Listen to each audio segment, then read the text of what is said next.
السلام علیکم۔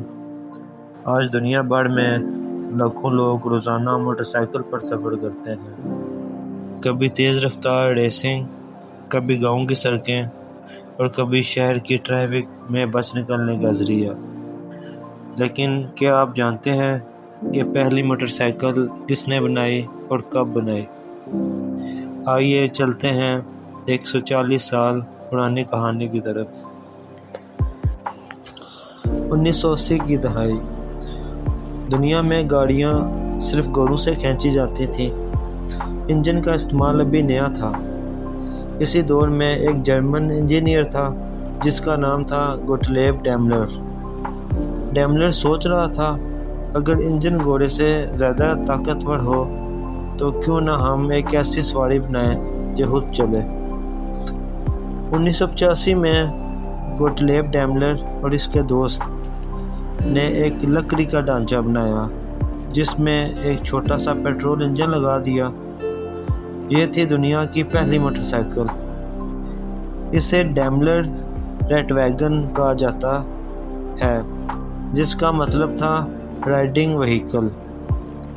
یہ موٹر سائیکل 11 کلومیٹر فی گھنٹہ کی رفتار سے چلتی تھی۔ اس میں 2 بڑے لکڑی کے پہیے اور ایک انجن لگا ہوتا تھا، بالکل سائیکل جیسی شکل میں۔ شروع میں لوگ حیران تھے، کچھ ڈر گئے، کچھ نے مذاق اڑایا، مگر گوٹلیب ڈیملر کا خواب بڑا تھا۔ وہ اس ایجاد کو کار تک لے کے جانا چاہتا تھا۔ اسی ایجاد کو بنیاد بنا کر بعد میں کار، ٹرک اور جدید موٹر سائیکلیں بنی۔ 1900 کے بعد جاپان، اٹلی، امریکہ اور انگلینڈ میں مختلف کمپنیاں موٹر سائیکل بنانے لگیں۔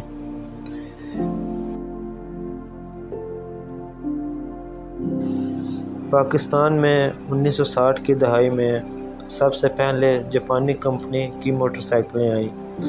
آج بھی پاکستان کی سب سے مشہور ہونڈا 70 بائیک ہے۔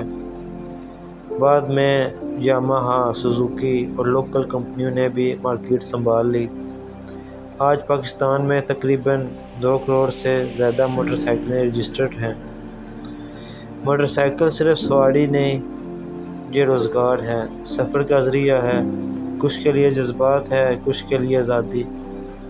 اگر گوٹلیب ڈیملر نے 1985 میں وہ لکڑی کی سواری نہ بنائی ہوتی تو آج ہم شاید اتنی آسانی سے سفر نہ کر پاتے۔